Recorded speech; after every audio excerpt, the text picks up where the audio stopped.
alhamdulillah wassalatu wassalamu ala rasulillah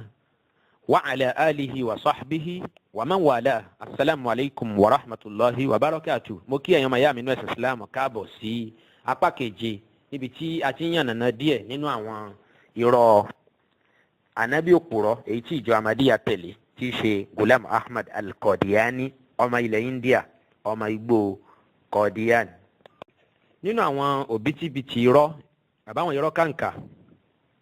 èyí tí ka ṣètọ́nì gan láyà gan fún rẹ̀ láti pa èyí tó tẹnu Ghulam Ahmad jáde òun náà ni wípé ó sọ fún wa nínú tírà tó pè ní At-Tuhfatul Gurlawiyya ó ní dhakara Allahu ta'ala fil Qur'an al-Karim 12 khalifatan musawiyan dhakara Allahu fil Qur'an al-Karim 12 khalifatan musawiyan ó ní Ọlọ́run ọba àlékè ọlá Allah subhanahu wa ta'ala ó dárúkọ àwọn àrólé 12 Ọlọ́run ní ànábì Musa alayhi salatu wassalam ó ní àwọn àrólé 12 olówó àánú al-Qur'an bẹ́ẹ̀ ẹ máa wọ ọ̀rọ̀ yìí wa kullu wahidin ó ní wa kana kullu wahidin minhum min qawmi Musa alayhi salam gbogbo àwọn ànábì 12 míì yìí tó já sí pé ànábì làwọn náà gbogbo wọn sì ń jẹ́ ọmọ lẹ́yìn ànábì Musa nítorí fẹ́ fàyọ fún wa ń bẹ̀ náà ni pé èèyàn tún lè jẹ́ ànábì lábẹ́ ànábì àgbà láti lè sọ fún wa pé òun Ghulam Ahmad náà ànábì Ọlọ́run lòun so gẹ́gẹ́ bó ṣe já sí pé ànábì Musa náà tún ní àwọn subordinate ànábì àwọn wẹ́wẹ́wẹ́ ànábì àwọn kúẹ́kúẹ́ ànábì tó tó bí 12 tí wọ́n tẹ̀lé ó nínú Qur'an lélẹ́yìí wà o ó ní wa dhakara anna Isa alayhi salam huwa thalith ashar kódà Ghulam Ahmad tí dúró ó ní Isa ọmọ Maryam tẹ́ ń wò yẹn ó ní ànábì 13 lẹ́yìn Musa yẹn ni pé náà ànábì tó ń bẹ lábẹ́ Musa wa kana khatamal anbiya'i fi qawmi Musa ó ń sì ní ìpẹ̀kun àwọn ànábì Ọlọ́run lábẹ́ Musa nínú àwọn àjọ Musa ṣẹ́rí ọ̀rọ̀ yìí oríṣiríṣi wàhálà òun náà ni Ghulam Ahmad dá sílẹ̀ lọ́rùn nínú nasu tawra mú jáde yìí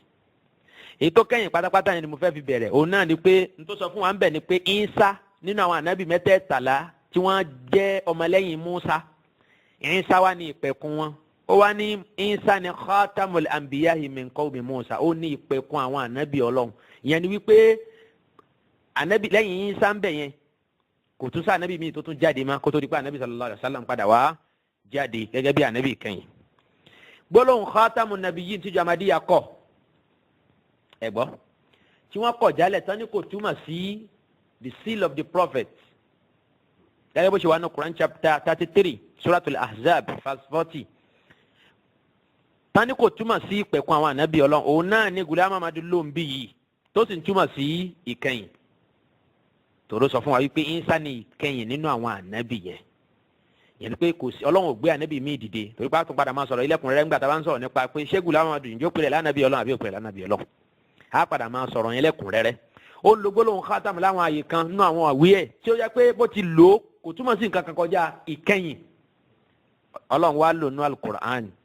ànábì náà tún lò nú àdìsí ẹ̀ pé wa ana khatamun nabiyyin èmi ní pẹ̀kun àwọn ànábì Ọlọ́run fala nabiyya ba'di ànábì ò tún dúró mẹ́ ó ní kò sì sá ànábì mi mà lẹ́yìn mi tó ń ti bí àwọn emphasis ṣe pọ̀ tó yálà nú al-Qur'an àbí nú ọ̀rọ̀ ànábì sallallahu alaihi wasallam wípé kò sá ànábì mi mà lẹ́yìn Muhammad sallallahu alaihi wasallam ìjọ Ahmadiyya ò máa gbà Ghulam Ahmad ò gbà wọ́n wá ọgbọ́n wọ́n wá ọ̀nà láti rí i pé àwọn smọ́gù Ghulam Ahmad wọnú yàrá kí wọ́n tó tilẹ̀kùn ilé àwọn ànábì Ọlọ́run bẹ́ẹ̀ sì ni gbólóhùn náà ló lò ń bí yìí o pé Ìsá ọmọ Maryam ní ìpẹ̀kun àwọn ànábì Ọlọ́run tó jáde láti ìdílé Musa alayhi salatu wassalam kí ló kù tá a tún fẹ́ sọ òní wípé àkọ́kọ́ náà ẹjẹ bá bẹ́ẹ̀ lọ́wọ́ ìjọ Ahmadiyya ń bo ní khalifa 12 àbí 13 wà nínú Kùránì toró nínú Kùránì lọ́rọ̀ yẹn wà ẹni kíjọ Ahmadiyya kan wà jáde fún wa ń bo lọ́lọ́run ti sọ́nù al-Kùránì wípé nínú ìjọ Musa o amú ànábì 12 jáde tí Ìsá ọmọ Maryam ń jẹ́ 13 wọn ń bo ló wà nínú al-Kùránì èyí tá a rí nínú al-Kùránì náà ni wípé Ọlọ́run ní wa qatta'nahum ithnatay 'ashrata asbatan umama nínú suratul A'raf aya 160 so tá bá sì wo aya yẹn a rí pé kò ní nǹkan ṣe pọ̀ pẹ̀lú pé khulafa Ọlọ́run ní a sì pín àwọn Bani Israila sí ìjọ 12 ìjọ 12 ọ̀rọ̀ yẹn clear Ọlọ́run ò tiẹ̀ sọ̀rọ̀ pé bóyá àbí wọ́n ń jàrò lé fún Musa àbí wọ́n ń jà ànábì Ọlọ́run gan lẹ́yìn Musa so Ọlọ́run ò dárúkọ ànábì kúẹ́kúẹ́ kankan bí Ọlọ́run sọ pé a pín wọn sí ìjọ méjìlá ni. So ó túmọ̀ sí pé ọ̀rọ̀ yìí Ghulam Ahmad ló fabricate ẹ̀ gẹ́gẹ́ bí ìṣe ẹ̀. A sọ pé ó rọrùn fún púpọ̀ láti sáré mú irọ́ láàyè kó kàn ti wo sàkún báyìí ní kí lóun ó tún sọ o yóò kàn sáré fún Kùránì yóò kàn sáré tí ò sínú Kùránì bọ́nú ẹ̀ ni pé àkọ́dọ̀ Ọlọ́run sọ báyìí nínú Al-Kùránì ẹ̀ rí wípé eléyìí túmọ̀ sí àpẹẹrẹ ni tí ó bẹ̀rù Ọlọ́run rárá. Inú àwọn irọ́ tó sodo sẹ́kẹ̀ Ghulam Ahmad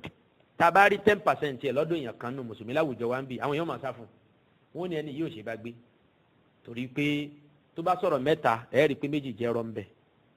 kí la ti wá fẹ́ sọ nípa ti Ghulam Ahmad tó jásí pé gbogbo ọ̀rọ̀ ẹ̀ irọ́ ni irọ́ ti pọ̀ jù. bẹ́ẹ̀ sì ni Ọlọ́run ọba àlekè láti jẹ́ kó yé wa nínú Suratul An'am àyà tó bá Ghulam Ahmad tó bá a mú dáadáa Quran chapter 6 verse 93 Ọlọ́run níta ní fi ṣàbòsí tó tó ẹni tó dáadáa parọ́ mọ́ wọn Ọlọ́run ọba àbí tó sọ pé Ọlọ́run bá wọn sọ̀rọ̀ tó wọn Ọlọ́run ọba ò sì bá a sọ̀rọ̀ tó lọ́lọ́run ránṣẹ́ sóhun tó wọn Ọlọ́run ọba ò sì ránṣẹ́ sí abẹ́ni tó tiẹ̀ sọ wípé sa'unzilu misla ma anzala Allah alukurani tọ́lọ̀ mú wáyé mí náà lè múrú ẹ̀ wá àbóhùn náà níwèé kan tó jásí pé bí alukurani ò ṣe lábà wọn tí ò láṣìṣe ìwé tòun náà ò lábà wọn tí ò láṣìṣe gẹ́gẹ́ bí Ghulam Ahmad ṣe claim nínú àwọn ọ̀rọ̀ tí mo ti sọ síwájú nínú àwọn fọ́nrán ọ̀rọ̀ èyí tí mo fún ní àkọlé Ghulam Ahmad's revelation kí a lọ gbọ́ láti part 1 títí dé part 8. So torí náà ń kọ́ àyíbá àmọ́ ìjọ Ahmadiyya látara ìlójútì wọn àtàyè nínú tí wọ́n rò ó ṣeé ṣe kí wọ́n lo àyà tá a sọ yẹn àyà 160 nínú Suratul A'raf náà ló jẹ́ kí á tètè ya fún wọn ní àyà yẹn pé tẹ́ bá lọ ń rò wípé àyà yẹn ló ń tọ́ka sí wípé khalifa méjìlá wáyé lẹ́yìn anabi Musa alayhi salatu wa salam lọ́dà pé sẹ̀lẹ̀ nìkan kọ́ ló ń tàn yín kérúbù gan ó ń tan anabi yìí tí ṣe Ghulam Ahmad anabi òpùrọ́ yẹn.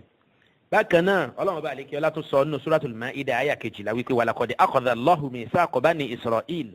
wa ba'athna minhum ithnay 'ashara naqiban Ọlọ́run sì ní irú àyà yìí náà nísìn ìtumọ̀ ẹ̀ òun náà ni pé anabi Musa alayhi salatu wa salam ó yan àwọn aṣojú 12 nínú ìdílé kọ̀ọ̀kan àyà tó wà ní Al-Qur'an yìí ìyẹn ni pé Ghulam Ahmad máa ní tafsiri títí ẹ̀ lọ́tọ̀ tó bá rí nǹkan kan ní Al-Qur'an báyìí yóò kàn fún nítumọ̀ tó bá bá òun lára mu ni Ọlọ́run sọ̀rọ̀ ẹ̀ pé Ọlọ́run anabi Musa alayhi salatu wa salam ó yan àwọn aṣojú 12 nínú ìdílé kọ̀ọ̀kan táwọn ọmọ Israẹli pín sí a ti sọ tẹ́lẹ̀ pé Ọlọ́run ló ń pín wọn sí ọ̀nà 12 anabi Musa wá yan aṣojú kọ̀ọ̀kan ọ̀nà wo la aṣojú gbà di anabi ṣàrí pé Ghulam Ahmad yìí ìran kan tí ẹ̀dá èèyàn kan ni tó jásí pé tí ò bá yẹ pé ṣe ìtọ́nù ó ń browse lọ́pọ̀lọ́ èèyàn irú àwọn wòrìwòrì báyìí ò ní máa jáde lẹ́nu ẹ̀ torí pé gbogbo àwọn ọ̀rọ̀ tó wà ní Al-Qur'an ìtumọ̀ ọ̀tọ̀ òun náà ní lọ́dọ̀ títí ẹ̀ so bí àyà yẹn bí ìtumọ̀ ẹ̀ ṣe jẹ́ òun náà nìyẹn nakib òun náà ló wà nínú Al-Qur'an kì í ṣe nàbí yìí kì í sì ṣe khalifa torí pé n tó ń sọ fún wa ni pé ànábì ni wọ́n àrólẹ́sì ni wọ́n sì wà lẹ́yìn Musa ni nakibu tọ́lọ́ ń dẹ̀ sọ́nù Kùránì ojú ayé Musa náà lọ́yìn ànábì Musa alayhi salatu wa salam lóyìn àwọn méjèèjìlá ẹ̀rí pé ó túmọ̀ sí pé wọ́n lè jẹ́ ànábì Ọlọ́run torí pé ní tí Ghulam Ahmad gan fúnra ẹ̀ gan sọ kò lè jẹ́ ká lo àyà yìí láti fi ṣẹ̀rí ọ̀rọ̀ fún òun gan òsì tó bẹ̀ láti lò ó torí pé àwọn ànábì Ọlọ́run tó sọ yẹn ó ní wọ́n wá lẹ́yìn Musa Isa ọmọ Mariam sì ń jẹ́ ìkẹtàlá wọn ó dà níṣẹ́ wọ́n ti pé mẹ́tàlá àbí ó dà méjìlá ni Kùránì sọ nàkíbù lọ́lọ́run pè yẹn ni pé aṣojú Ọlọ́run pè ní khalifa bẹ̀lẹ̀ tàbí pé yóò pè ní nàbíyù àwọn méjèèjìlá sì ní ojú ayé ànábì Musa alayhi salatu wa salam òun náà ni a yàn wọ́n ní aṣojú kí wọ́n lè máa ṣojú ìdílé kọ̀ọ̀kan tó ní kálukú wọn ti wá ó túmọ̀ sí pé wọ́n kì í ṣe ànábì Ọlọ́run so bẹ́ẹ̀ sì ni kò pamọ́ fún wa pé àwọn ànábì Ọlọ́run nínú àwọn Bani Israila wọ́n pọ̀ gan àwọn ànábì Ọlọ́run tó jáde nínú ìran Israeli wọ́n pọ̀ gan báwo ni méjìlá ó ṣe máa wá àbí mẹ́tàlá ó ṣe máa jẹ́ ọmọlẹ́yìn ànábì Musa alayhi salatu wa salam nínú wọn kódà Ghulam Ahmad gan fúnra ẹ̀ gan sọ níbi kan nínú àwọn tíra ẹ̀ pàápàá jùlọ tíra tó pè ní Daruratul Imam ó ní laqad warada fil kitabil muqaddas ó ní ó ń bẹ nínú bíbélì annahu fi ihdal marrat pé lásìkò kan talaqqa 400 nabiyyin wahyan shaytaniyya ipe 400 ànábì ló gbà wá Yésù àgbákì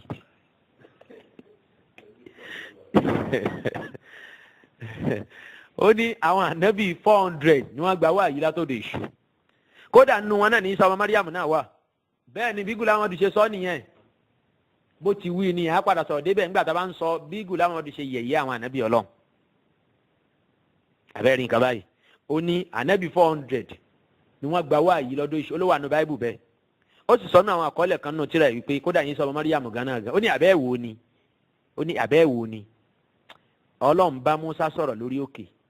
ó ní ẹ̀sìn tó máa wò ó èṣù náà sì bá Ìsá sọ̀rọ̀ lórí òkè ó ní àbẹ́ẹ̀wò yàtọ̀ láàrin méjèèjì báwọn gbọ́dọ̀ àwọn ọmọdé ló ń sọ̀rọ̀ èmi kọ́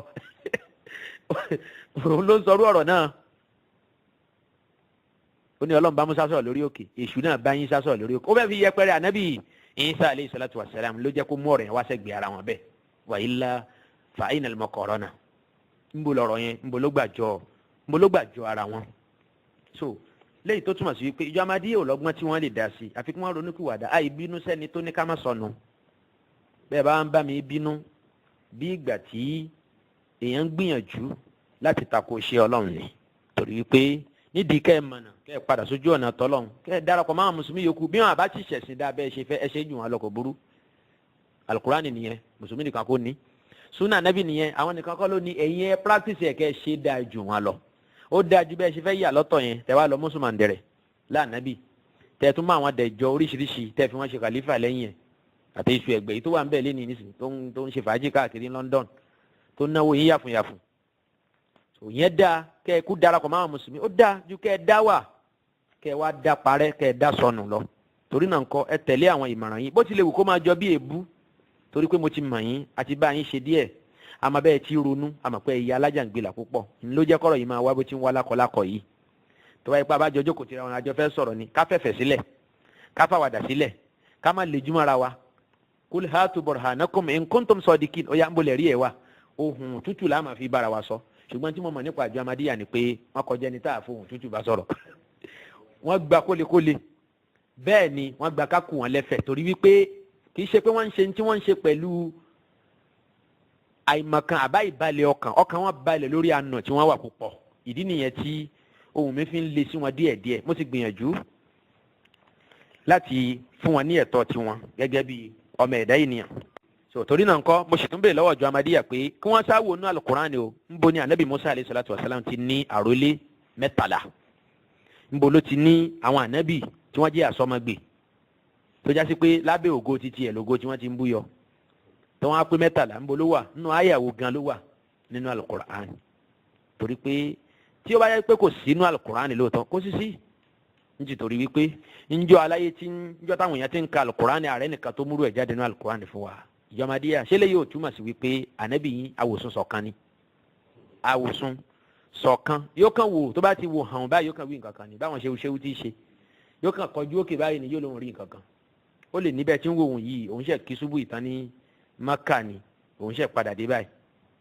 nígbà tí ìbátan tó wákàtí bíi mélòó wọn ó tún lọ kí òzúrì bẹ́ẹ̀ sì ni ibẹ̀ lòun ti kí wákàtí 5 lójúmọ́ ni irun tó kí ń bẹ̀ yẹn Ọlọ́run ní gbà lọ́wọ́ ẹ̀ tọ́rọ Ọlọ́run rẹ̀ ní gbogbo wàhálà yẹn ta ló ní kó máa gun yẹ́ẹ̀dì lọ sí Mẹ́kà Ọlọ́run rẹ̀ kó ṣe máa dààmú ara ẹ lọ máa kírun náà Káàbà ó fẹ́ dà nábì ni sòtòrí náà ńkọ́ mọ́ṣáláṣí àdúgbò ẹ̀ tó wà nítòsí ọ̀dọ̀ ẹ̀ náà ti ní òkì kàkà kó o sì kí ń bẹ̀ kálúwà ló ń wọ̀ káàkiri ó bá máa fò láti inú yàrá alúwà àbínú kànga lọ sí Mẹ́kà tọ́ ọbẹ̀ ìfò bẹ́ẹ̀ yẹn ń jọ ọbẹ̀ ìfò já sínú Jahannam ó wà pé ó gbé nìyẹn o bí labalábá tó kó sínú oven bread ni yàn pé kò ní jáde so bí tí ọ̀rọ̀ ẹ̀ ó já sí nìyẹn ẹni kó yà máa fò káàkiri má kó dúró déédéé lórí ìlànà tí anabi sallallahu alayhi wa sallam so kíjọ Ahmadiyya lọ́mọ wípé anabi àwòsàn ṣọ̀kan ni wọ́n ń tẹ̀lé torí pé ẹ̀yin náà ẹ bẹ́ẹ̀ lọ́wọ́ Sa'īd tì mẹ́yìn lẹ́kọ̀ọ́ ẹ bá bẹ́ẹ̀ lọ́wọ́ ẹ̀ ọ̀gbẹ́ni oníkùn ńlá yẹn ẹbí ẹni ń bo ní ọ̀rọ̀ yìí wà nù Kùránì gbogbo tí mo ti ń sọ yìí tóun bá tó bẹ̀ tó bá ipò tó bẹ̀ lóòótọ́ wọ́n kẹ́kọ̀ọ́ wọ́n kàwé wọ́n kéwú kí wọ́n fi ọpọlọ tí wọ́n ní kí wọ́n fi wá àwọn ọ̀rọ̀ wọ̀nyí jáde káwọn má gbàgbé o pé nínú àwọn ọ̀rọ̀ tá a sọ sílẹ̀ pé irọ́ lílé tán bá rí 3 4 mú jáde ń bẹ̀ kódà kan mú 10 wá ó sì tún kù 100 kódà ó tún kù jù bẹ́ẹ̀ lọ́lẹ̀ torí pé lọ́hùn òpin síbi kan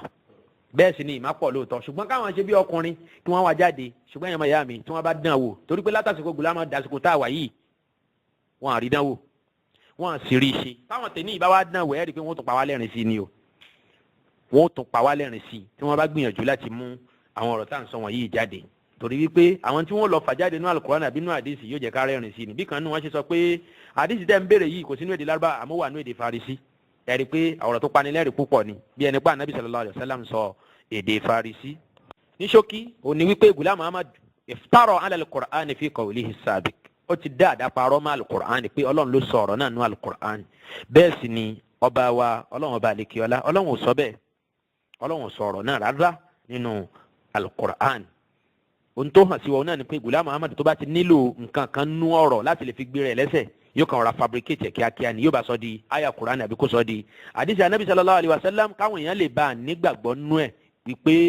n tó sọ yìí ń bẹ nù Qur'ani àbó ń bẹ nù ọ̀rọ̀ anabi sallallahu alayhi wa sallam. bẹ́ẹ̀ sì ni ẹ má gbàgbé pé mo ti sọ fún wa tẹ́lẹ̀ pé Ghulam Ahmad sọ fún wa wípé ẹni tó ń parọ́ bí ẹni tó di kèfèrí tí ó lóun ò ṣe Islam mọ́ ni ẹ dákun ṣé Ghulam Ahmad ṣé kò ti wá di kèfèrí fún rẹ̀ báyìí pẹ̀lú ẹnu rẹ̀ òun náà ló dá rẹ̀ lọ́jọ́ bẹ́ẹ̀ ó ní irọ́ pípa ó dàbí kíyàn máa jẹ̀gbẹ́ ṣé Ghulam Ahmad nísìnyí ṣé kò ti jẹ káṣí kódà ó jẹ àjẹyó àmọ́rú síbi tó fi ń jẹ. bákan náà nínú àwọn kábọ́síbi irọ́ mi ìjàre ẹ̀yìn màyà mi lọ́sìn Islam nínú àwọn irọ́ èyí tí Ghulam Ahmad pa nínú àwọn irọ́ ẹ̀ tó pa òun náà ni wípé ó lá Ànábì wa sallallahu alayhi wa sallam ó ní kana mina ad-daruriyyi an tatahaqqaqa an-nubu'atu al-waridatu fi al-Qur'an al-Karim wal ahadith allati warada fi anna al-Masih al-maw'ud sayatalaqqa al-adha min mashayikh al-Islam ó ní wípé Ànábì ti sọ tẹ́lẹ̀ pé bó ṣe wà nínú tírà arba'in page 60 wípé àwọn èèyàn ó pe òun Ghulam Ahmad tóun jẹ́ Mahdi wọ́n ó pe òun ní kèfèrí ó là Ànábì ti sọ̀rọ̀ yẹn tẹ́lẹ̀ ẹ jẹ́ ká bèèrè lọ́wọ́ Ghulam Ahmad pé nínú àdìsí wo l'Ànábì sallallahu alaihi wasallam ti sọ ọ̀rọ̀ náà ó ní kódà àwọn àfẹ́sìn wọn ó ṣe fatuwa wípé kí wọ́n ta ẹ̀jẹ̀ òun Ghulam Ahmad sílẹ̀ ó là Ànábì ti sọ tẹ́lẹ̀ táwọn àfa bá wá ṣe fatuwa pé kí wọ́n pa òun Ghulam Ahmad ó ní kò jẹ́ tuntun torípa Ànábì ti sọ sílẹ̀ nípa àfẹ́ lọ́dọ̀ Ahmadiyya ó ní wípé gbogbo tí Ghulam Ahmad sọ yìí wípé Ànábì sọ léyìí tó sọ wípé anna al-Masih al-maw'ud sayatalaqqa al-adha min mashayikh al-Islam inda zuhurihi fasawfa yukaffirunahu wa yuftuna biqatlihi wa yusi'una ilayhi ashadda isa'atin wa sayu'addu ba'idan an hazirati al-Islam wa muhlika ad-din. ọ̀rọ̀ yìí gẹ́gẹ́ bó ṣe wà nínú tírà arba'in page 60 níbo ni ọ̀rọ̀ náà wà nọ́ọ̀rọ̀ Ànábì wa sallallahu alayhi wa sallam torí pé Ghulam Ahmad ti fi tì sí ọ̀dọ̀ Ànábì sallallahu alayhi wa sallam ẹni téèyàn kì í parọ́ mọ́ àyàfẹ́ni tí ó bá fẹ́ ṣe rẹ̀ lófò kọ́lọ̀ kó má jẹ́ kí àtẹ̀mí àtẹ̀yìn olùgbọ́ mi kọ́lọ̀ kó má jẹ́ kí a ṣòfò àwọn tó sì rìnnà òfò náà gẹ́gẹ́ bí àwọn ìjọ Ahmadiyya kọ́lọ̀ kó dá wọn padà sí ojú ọ̀nà ẹ̀sìn Islam níbàámu sí ìlànà tá Ànábì sallallahu alayhi wa sallam tó fi wálẹ̀ tó ní kí á rìn. kókó ní wákàtí 5 kó di ọjọ́ 5 kókó lọ́jọ́ 5 kó doṣù 5 ẹ bá fún ìjọ Ahmadiyya tí wọ́n fi wá àdìsí ẹ̀yọ̀ kan ní gbogbo àwọn àdìsí tí wọ́n ń dáadáa parọ́ ẹ̀ má Ànábì sallallahu alayhi wa sallam yìí àníwọ̀n ní rí níṣẹ́ kó dẹ̀ fún wa lọ́dún 5 gan kódà ká fún wa lọ́gọ́rùn ọdún 5 títí dijọ́ àlìkìyàmá ẹ̀já mọ́kàn kúrò ńbẹ̀ wọn ò ní lè wá jáde torí pé àlùmọ̀ yìí ó sùn sẹ́ àlùmọ̀ yìí wọn ò sùn ó rọrùn púpọ̀ bí yẹn bá parọ́ mọ́ Ànábì sallallahu alayhi wa sallam lẹ́ni àfọ̀ ní tafsiri tó ń ṣe tafsiri tó ní Ànábì wa sallallahu alayhi wa sallam sọ báyìí kò gbọ́dọ̀ jẹ́wájú àwọn ẹlẹ́kọ̀ọ́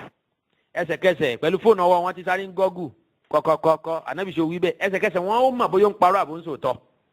ló fi já sí pé irọ́ ò dùn pamọ́ lásìkò táwa yìí bí yẹn bá yọ só ayé ò yọ gbọ́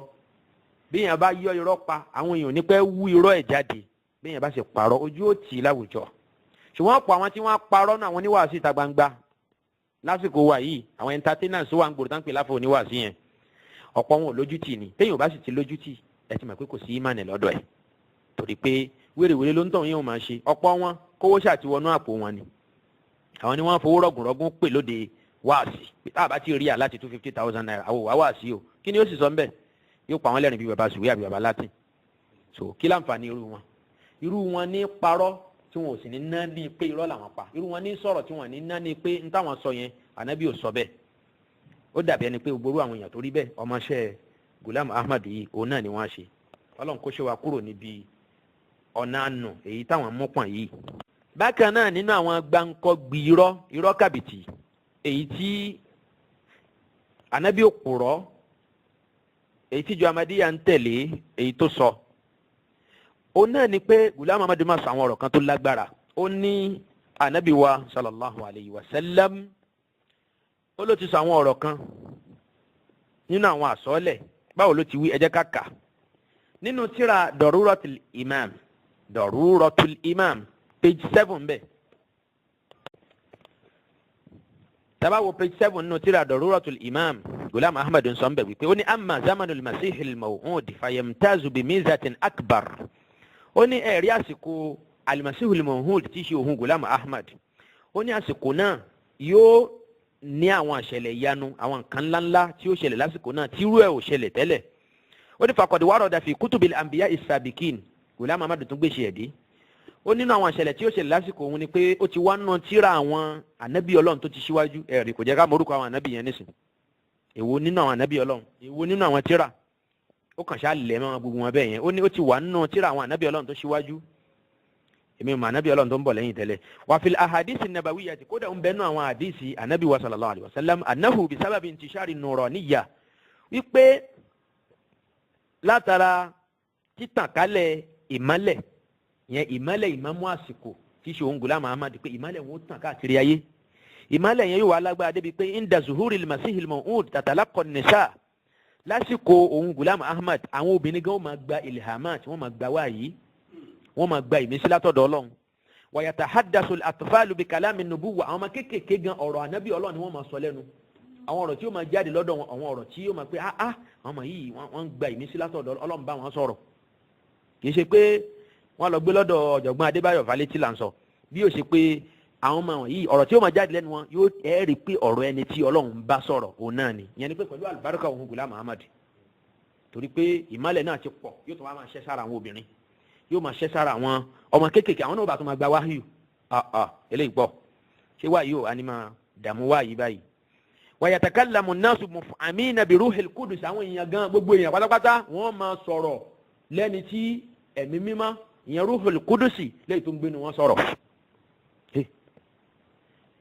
wa kullu dhalika sayakunu zillan wa in'ikasan li ruhaniyyati al-masih al-maw'ud ó ní gbogbo ń tẹ́ wá rí òun ní ìmọ́lẹ̀ káwọn èèyàn máa gba wáyé káàkiri kí wáyé wá dé tajà tẹran báwọn ní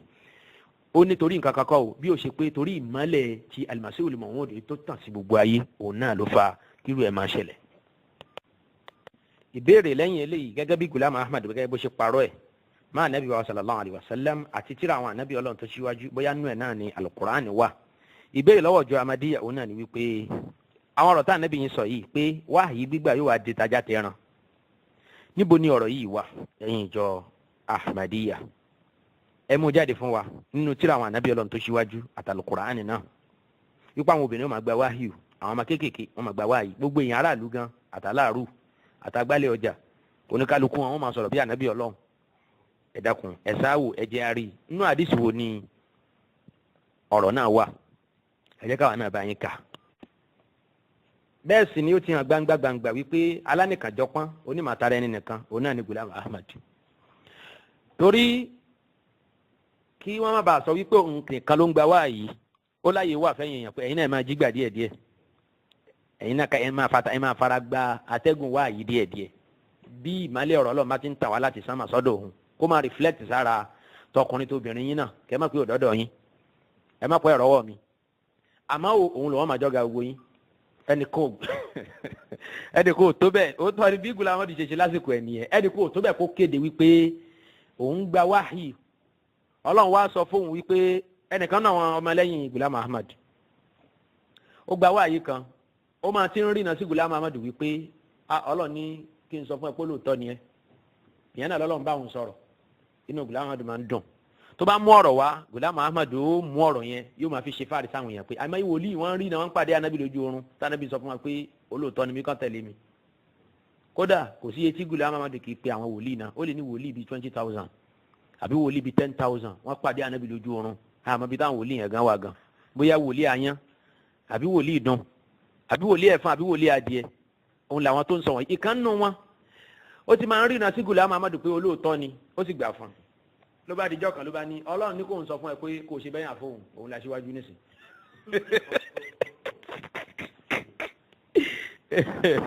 àtijọ́ náà ló bá ti Ghulam Ahmad ìjọ́ náà lọ fún àti tọ̀ sí gbẹ́gì kálukú bá kẹ́kọ̀ọ́ ẹ̀ lọ́wọ́ ìjọ́ náà ni wọ́n ti pín yà aládẹ́wò ni Ghulam Ahmad ó túbọ̀ sí pé kò sí tó burú ń bẹ̀ lọ́dọ̀ tiẹ̀ kí kálukú máa gba wáyé kí wáyé ti di tajà tẹran kó já sí pé ntí kálukú bá sì gbà ní wáyé kó máa fi ṣiṣẹ́ ṣe ìbá àtakò Kùránì ìbá àtakò ọ̀rọ̀ ànábì sallallahu alayhi wa sallam wọn àná ní ẹ̀ torí pé ńgbà bá ní kálukú ti ń gba wáyé bóun ni ó ṣe ní takò Kùránì àtàdísì kò sọ́gbọ́n ta fẹ́ dá sí náà láfi rí pé kò séyìí tó pé bí ó ṣe ìlànà táwọn sàhábà wà lórí ẹ̀ òun náà ni wípé wáyé ti parí kódà alábìnrin kan wọ́n ń pè ní Ummu Ayman ó jẹ́ ọmọ ọ̀dọ̀ bàbá ànábì wa sallallahu alayhi wa sallam ó wà náà tó tọ́jú ànábì ńgbà tí wọ́n bí ànábì wa sallallahu alaihi wasallam gbàtà ànábì padà kú ìyá náà sì wà láyé ó ti dàgbà. Abubakar àti Umar wọn lọ sọ́dọ̀ ìyá náà gẹ́gẹ́ bó ṣe wà náà Sahih Muslim wọn lọ kí pé ẹ jẹ́ ká lọ bẹ̀ ìyá náà wò bá ànábì tí lọ bẹ̀ wò ńgbà tó wà láyé gbàtà dọ́dọ̀ ìyá náà bá ń sun ẹkún ó sunkún náà ó pọ̀ njọ́ náà làwọn sàbí bá ń rẹ̀ wípé ìyá Umu Ayman kí ló tẹ̀ ń sunkún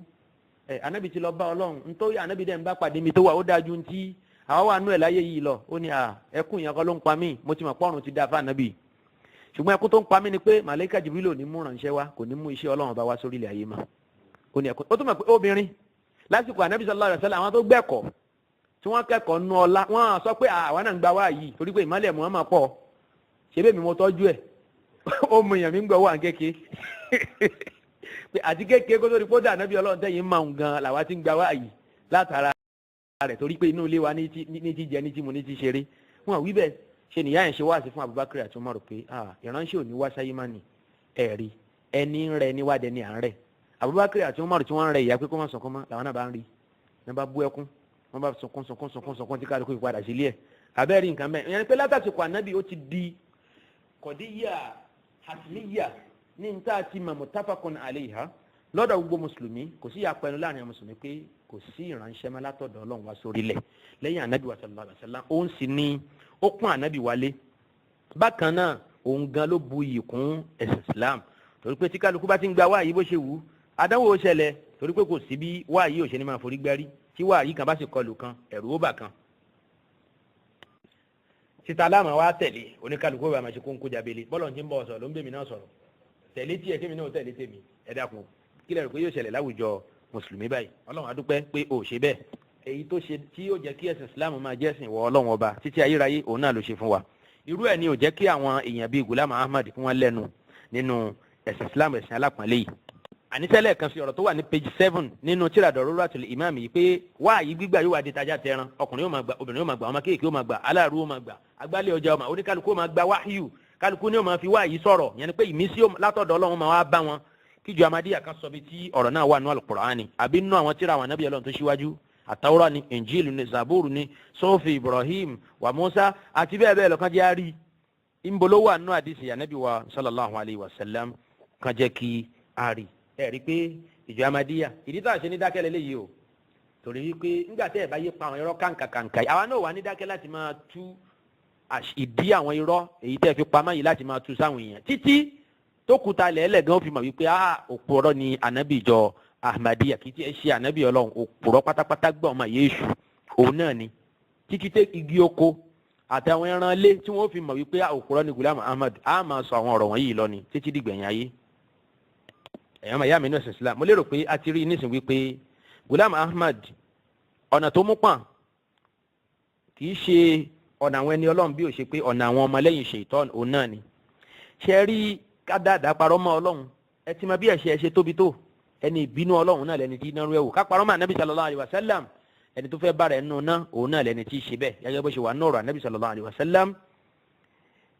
bẹ́ẹ̀ sì ni kódà lọ́dọ̀ àwọn onímọ̀ lágbàáyé lénìí kéèyàn parọ́ kéèyàn lóun ṣe research kó wá lọ fabricate àwọn ọ̀rọ̀ tí ò ṣẹlẹ̀ kó kàn lọ kó àwọn materials kan kó máa refer sáwọn ìwé tí wọ́n kọ tí ò lórúkọ tí ò lákọọ́lẹ̀ táwọn èèyàn ò gbórúkọ ẹ̀ táwọn ọ̀jọ̀gbọ́n onímọ̀ tí wọ́n gbórúkọ ẹ̀ rí ẹ̀ rí pé tí wọ́n bá mú òǹtọ̀hún yẹn kódà kó jẹ́ pé òǹtọ̀hún ti di doctor ó ti ní PhD wọ́n lè gba certificate lọ́wọ́ ẹ̀ bó jẹ́ olùkọ́ni ilé ẹ̀kọ́ gíga university lecturer wọ́n lè gbàṣẹ́ lọ́wọ́ onítọ̀hún yẹn kí wọ́n ní kó lọ fìdí rẹmi sílé àbí kí wọ́n gba certificate lọ́wọ́ ẹ̀ táníwọ̀ yìí kò yẹ lẹ́ni tó yẹ ká máa pè ní doctor kò yẹ lẹ́ni tó yẹ ká máa pè ní ọ̀mọ̀wé àbí ọ̀jọ̀gbọ́n níbi tí nǹkan yẹn tó lágbára dé kódà kó jẹ́ pé supervisor gan òun ló supervise project tó já sí wípé wọ́n kàn fabricate ọ̀rọ̀ sínú ẹ̀ researcher tó jẹ́ akẹ́kọ̀ọ́ òun kàn kó oríṣiríṣi ọ̀rọ̀ sínú ẹ̀ ni supervisor ò wádìí ẹ̀ kò mọ bó ṣe jẹ́ ó sì gbéwèé náà jáde pé research yìí ó ti dójú àmì akẹ́kọ̀ọ́ náà gbìyànjú ibi tó sì ṣe dé mo ti supervise ẹ̀ dáadáa kán wá padà wá mọ̀ wípé gbogbo ohun tí researcher gan sọ kò rí bẹ́ẹ̀ a rí wípé nínú ohun tí jẹ́ kí wọ́n léèyàn kúrò nílé ẹ̀kọ́ òun náà ní irú nǹkan wọ̀nyí ìyẹn ni pé ẹ̀ṣẹ̀ ńlá ni lọ́dọ̀ Ọlọ́run ẹ̀ṣẹ̀ ńlá ni ká máa dáadáa parọ́ lọ́dọ̀ ọmọ ẹ̀dá ènìyàn. ọ̀rọ̀ yóò tí ì parí síbí yìí o Ghulam Ahmad ó tẹ̀síwájú nígbà tó sọ pé lásìkò tòun Ghulam Ahmad wáàyí gbígbà ó di tajà tẹran gbogbo èèyàn òun náà ni ó máa gba wáàyí kálukú sì máa tẹ̀lé ntí ó bá gbà nù wáhíù ìyẹn ni pé nù mí sí tó bá rí gbà látọ̀dọ̀ Ọlọ́run ọba. láti lè fìdí ọ̀rọ̀ ẹ̀ múlẹ̀ ní page 5 nínú tírà Daruratul Imam kan náà ni Ghulam Ahmad sọ bẹ́ẹ̀ pé ó ní kana Umar ibn al-Khattab kana Umar radiyallahu anhu aidan yatalaqqa wahyan. Ghulam Ahmad ó ní anabi ó ní aṣíwájú wa Umar ibn al-Khattab gan fún rẹ̀ náà Umar ibn al-Khattab ó lóun gan náà fún rẹ̀ máa ń gba wáyí abẹ́rẹ́ Umar máa ń gba yatalaqqa wahyan ó máa ń gba wáyí illa annahu lam ya'tabir nafsahu shay'an ẹnu wípé Umar gan orí rẹ̀ gẹ́gẹ́ bí nǹkan kan gẹ́gẹ́ bó ṣe já sí pé àwọn èèyàn tó ń gba wáyí lásìkò Ghulam Ahmad náà àwọn náà gbọ́dọ̀ ríra wọn gẹ́gẹ́ bí nǹkan kan torí pé òun la síwájú òun lọ gá wọn òun là gba wọn lọ lórí wọn. ولم يخطر بباله أبدا أنه صار شريكا في الإمامة الحقة التي أقامها إله السماء في الأرض. ó ní kódà Umaru máa rò kárẹ̀ kún kankan wípé òun náà ti wá dà gẹ́gẹ́ bí anabi sallallahu alayhi wa sallam bal i'tabara nafsahu khadiman mutawadi'an laha ṣe lórí rẹ̀ gẹ́gẹ́ bí ọmọlẹ́yìn tóun sì gbọ́dọ̀ ṣẹrú sin anabi wa sallallahu alayhi wa sallam àti iṣẹ́ tí anabi wa jẹ́ fún ayé. famanna Allahu ta'ala alayhi wa ja'alahu na'iban lil imamati al-haqqa lọ́lọ́wọ́n bá àlekè ọlá bá kẹ́ Umaru náà ó sì ṣe é ní àrólé tòótọ́ fún anabi sallallahu alayhi wa sallam nígbà tí anabi padà kúrò láyé tí aṣíwájú ẹ̀ Abubakar náà sì kúrò láyé. abẹ́rẹ́ nǹkan mẹ́yẹn wòlé àwọn ọdún sọ àwọn ọ̀rọ̀ wọ̀nyí kí àwọn ọmọlẹ́yìn ẹ̀ má bà wá bá a ṣe fàǹfà wípé àwa náà ń gba wáyé àwa náà ń gba wáyé o àwa náà rí náà Ọlọ́run bá wa náà sọ̀rọ̀ sòtòrí náà kọ́ ìwọ nìkan kọ́ Ọlọ́run bá sọ̀rọ̀ ntọ́ Ọlọ́run bá wa náà sọ jẹ́ káwa náà máa jẹ́ iṣẹ́ yẹn fún ayé bí ó bá takura wọn kó takura wọn bó o ti láǹfààní àti máa sọ títí ẹ làwa náà gbọ́dọ̀ máa sọ títí wa náà fún àwọn èèyàn wòlé àwọn ti sáré ṣẹ́ wọn ní èèkánná kò fẹ́ jẹ́ kí wọ́n gbórí sókè torí pé mo sọ fún wa wípé wòlé àwọn àdúrà rẹ̀ gẹ́gẹ́ bí ẹnìkan ṣoṣo tó lẹ́tọ̀ọ́ láti máa jẹ́ orúkọ ànàbíyù gẹ́gẹ́ bí a ṣe padà máa sọ wọ́n láwọn tó ń gba wáhàyí pọ̀ nínú àlùmọ́ ànàbí sallallahu alaihi wasallam àmọ́ nínú gbogbo wọn kò sẹ́ni tó lẹ́tọ̀ọ́ kí wọ́n pè ní ànàbíyù àfọwọ́n nìkan ṣoṣo ẹ padà máa gbọ́ ẹ̀yẹn máa tẹ̀lé mi ká lọ. ó tẹ̀síwájú wòlé àwọn àdúrà nínú péjì yẹn gangan nínú tírà Daruratul Imam page 5 ó ní wa kana Uwaisul Qarni huwa al-akharu yatalaqqa wahyan ó ní kódà Uwaisul Qarni gan náà máa gba wáyí ó ní Uwaisul Qarni òun náà máa ń gba wáhíù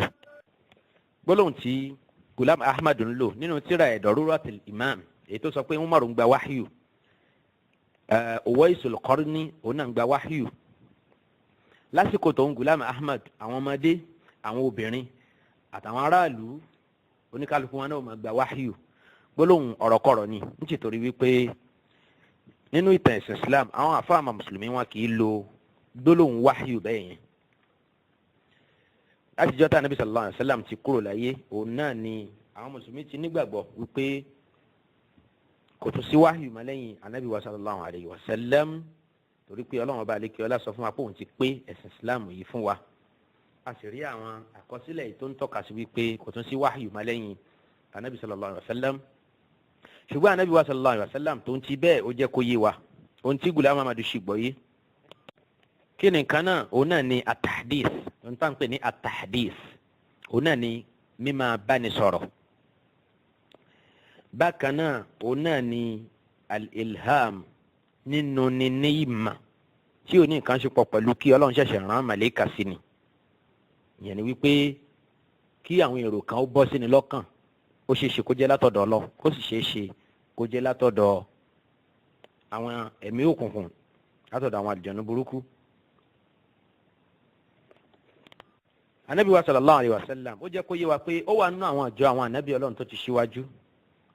ó ní laqad kana fi man kana qablakum min al-umami nasun muhaddasun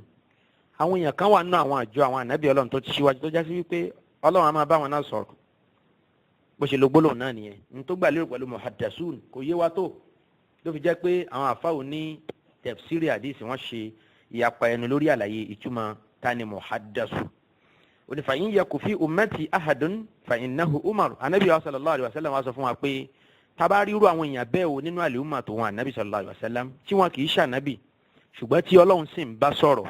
anabi ní ẹni náà tó bá lọ wà nínú al-umma tó wọn Umar ni ó jẹ́ kí ló fà òun náà ni wípé aṣíwájú wa Umar ibn al-Khattab gẹ́gẹ́ bí a ti ṣe rí ìkà a máa sọ àwọn ọ̀rọ̀ míì nígbà míì tí ó ṣe déédéé ohun tí Ọlọ́run bá lékè ọlá fẹ́ ìránṣẹ́ ó sì wá bá Nabi sallallahu alayhi wa sallam wípé ọ̀rọ̀ tí Umar sọ yẹn ọ̀rọ̀ dáadáa ni lọ́rọ̀ náà ó bá di òfin àbá ní tẹ́lẹ̀ ní ó bá dòfin àbá Umaru ó dòfin pẹ̀lú wípé Ọlọ́run ọba àlekíọ́lá ó fi ṣe kòńgẹ́ pẹ̀lú kó sọ àwọn ọ̀rọ̀ kan jáde lẹ́nu léyìí tó ṣe déédéé ìfẹ́ tọ́lọ́run torí pé Umaru bin Khattab ò lè yí ìfẹ́ tọ́lọ́run padà. Ànábì sallallahu alaihi wasallam wọ́n ní laqad kana fi man kana qablakum min bani Isra'il rijalun yukallamuna min ghairi an yakunu anbiya فإن يكن من أمتي منهم أحد فعمر nínú Sahih al-Bukhari Ànábì ní tó bá jásí pé àwọn tó lọ́n bá sọ̀rọ̀ bá ń bẹ nínú àlùmọ̀ tó wọn Ànábì ó ní Umar ni ó jẹ́ eléyìí túmọ̀ sí pé Ànábì sallallahu alaihi wasallam ó ti de ọ̀rọ̀ náà pẹ̀lú yíyin ṣíṣe ládàáyanrí fún wa wípé ẹni tí yóò jẹ́ òun náà ni Umar yẹn ni pé ká léèyàn ò bá níjà Ànábì Ọlọ́run tọ́lọ́run ó sì máa bá a sọ̀rọ̀ tó bá lọ wà nínú àlùmọ̀ tó wọn Ànábì sallallahu alaihi wasallam Umar ni Ànábì ó tún sọ fún wa pé ẹlòmíì tún ni bí ó ṣe aṣíwájú wa Umar ibn al-Khattab.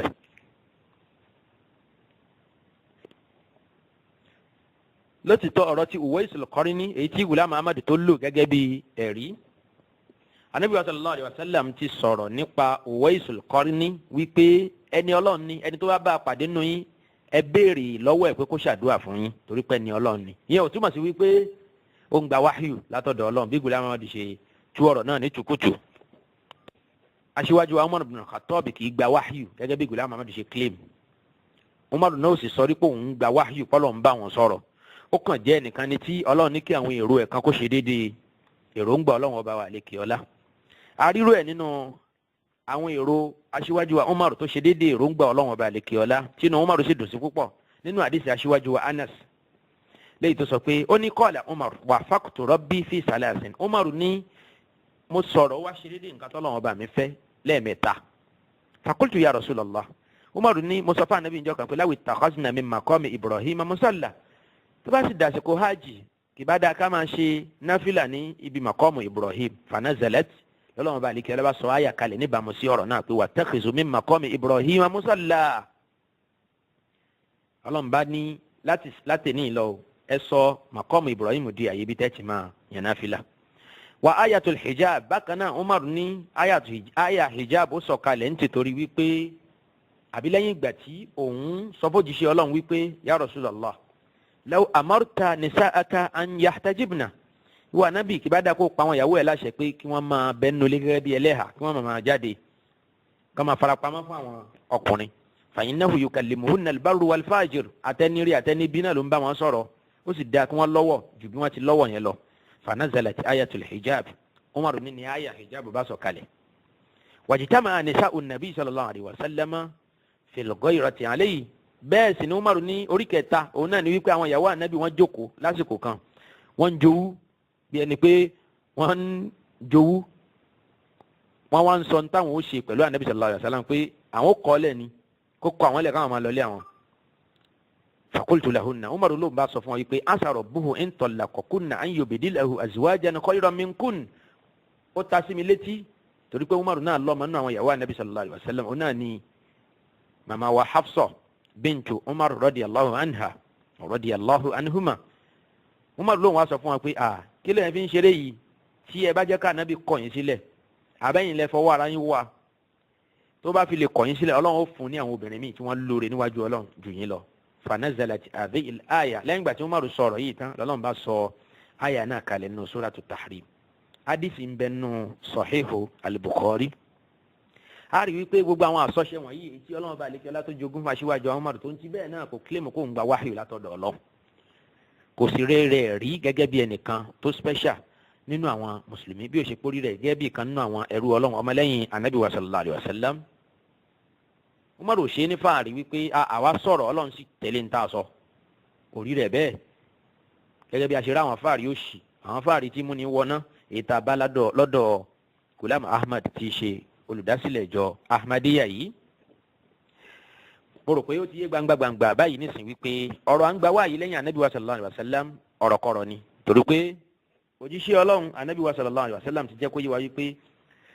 kò ṣẹ́kù nǹkan kan nínú tá à ń pè ní ìjà Ànábì Ọlọ́run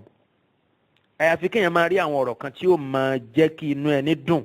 wípé Ọlọ́run fẹ́ dáadáa fún ni gẹ́gẹ́ bó ṣe ń bẹ́nu àwọn hadith kan àpèjúwe nínú kìtàbù ta'bir nínú Sahih al-Bukhari ibi tá ànábì wa sallallahu alayhi wa sallam tó ti ń sọ wípé látẹnu Abu Hurairah ó lóun gbọ́ tó jíṣẹ́ Ọlọ́run sọ wípé lam yabqa mina nubuwwati illa al-mubashirat ànábì ní kò ṣẹ́kù kankan nù já ànábì Ọlọ́run àyàfi àwọn ọ̀rọ̀ tí jẹ́ ìró ìdùnnú látọ̀dọ̀ Ọlọ́run. Qalu wa mal mubashirat wọ́n wá bèèrè lọ́wọ́ ànábì pé kí náà ń pè ní mubashirat kí làwọn ìró ìdùnnú. Qala ànábì sọ wípé ar-ru'ya as-salihah ar-ru'ya as-salihah ó ní òun náà ní kíyàn ní rí àwọn ìrìnà àbí àwọn àlá èyí tí ó jẹ́ àlá rẹ̀ tó túmọ̀ sí pé Ọlọ́run nífẹ̀ẹ́ ni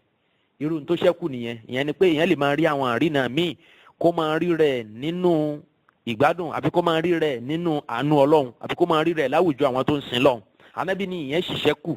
títí dijọ́ ògbédìde àmọ́ já Ànábì Ọlọ́run kò ṣẹ́kù mọ́. ẹ rí i pé gbogbo àwọn ọ̀rọ̀ wọ̀nyí nísìnyí mi ò tí ì fẹ́ wọnú ẹ̀ lẹ́kùnrẹ́rẹ́ torí pé a padà máa sọ nígbà tá a bá ń sọ̀rọ̀ nípa ìjẹ́ Ànábì Ọlọ́run Ghulam Ahmad àti àìjẹ́ Ànábì Ọlọ́run ẹ̀ ṣé Ànábì Ọlọ́run ni àbá Ànábì Èṣù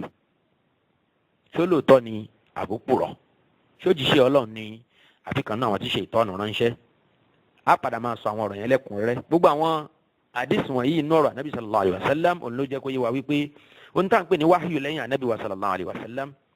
kò sí àyè fún un mọ́ nínú àlùmọ̀ yìí torí pé Ọlọ́run ti kẹ́ àlùmọ̀ yìí tó Ọlọ́run ò sì fẹ́ kó dààmú bá wọn pẹ̀lú kóníkálukú wọn náà tó máa wá sọ pé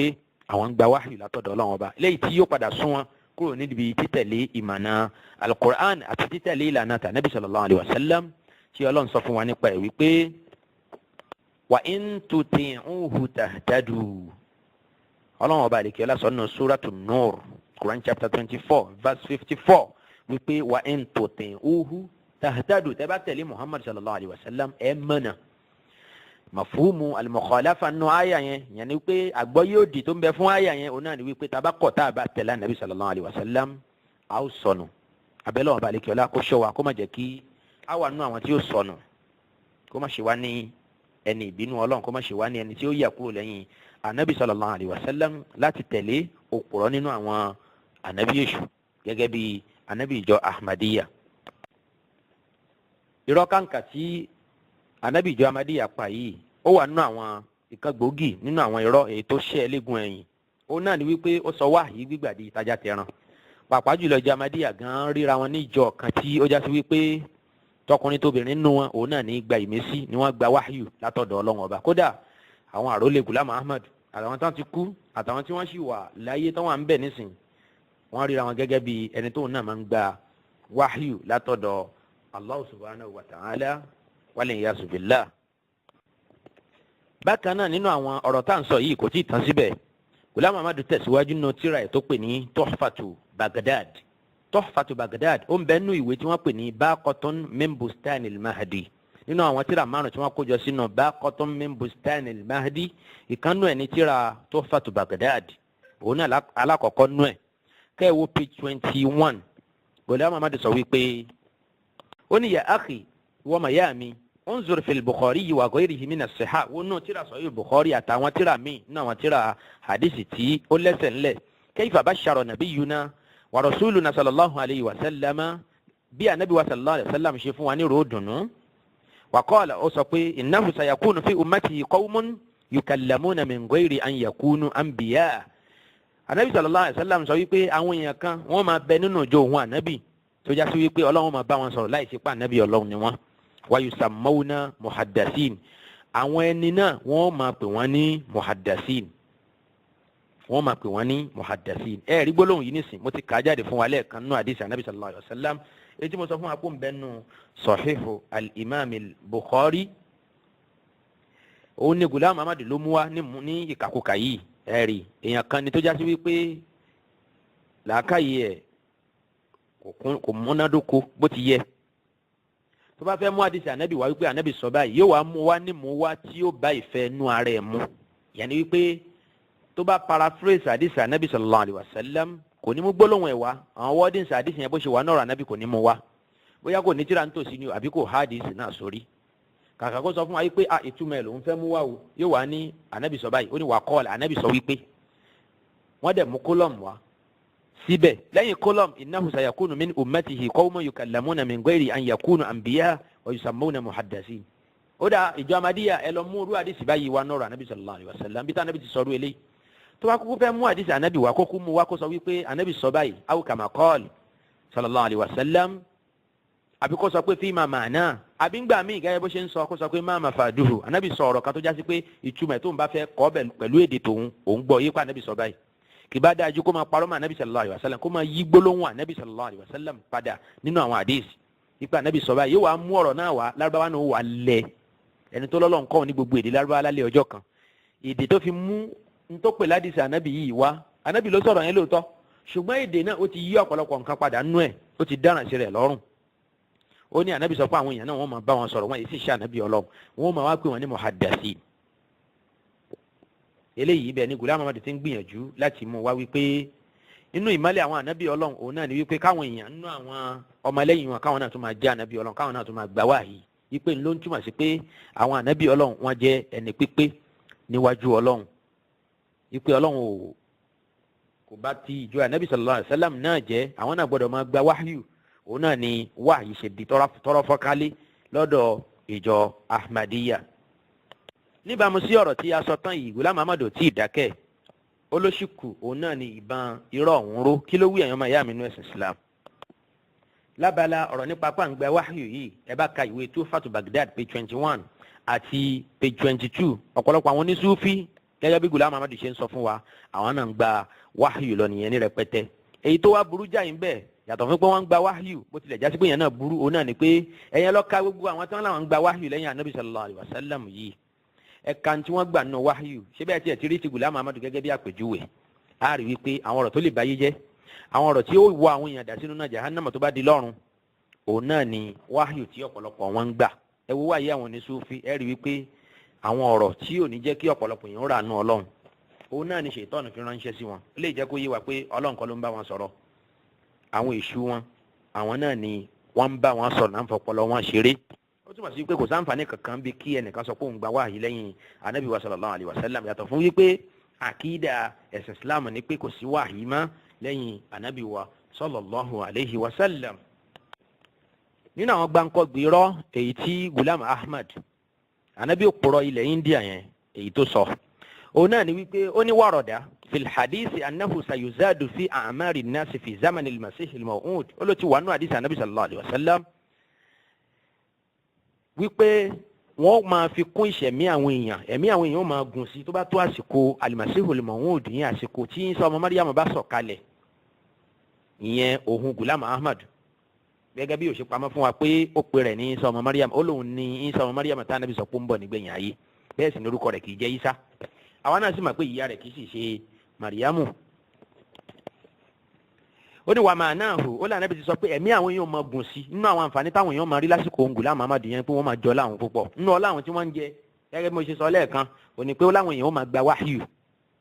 àwọn náà máa gba ìmísí látọ̀dọ̀ Ọlọ́run máa bá wọn náà sọ̀rọ̀ ní àlùbáríkà tó òun Ghulam Ahmad abẹ́rì fáàrí pọ̀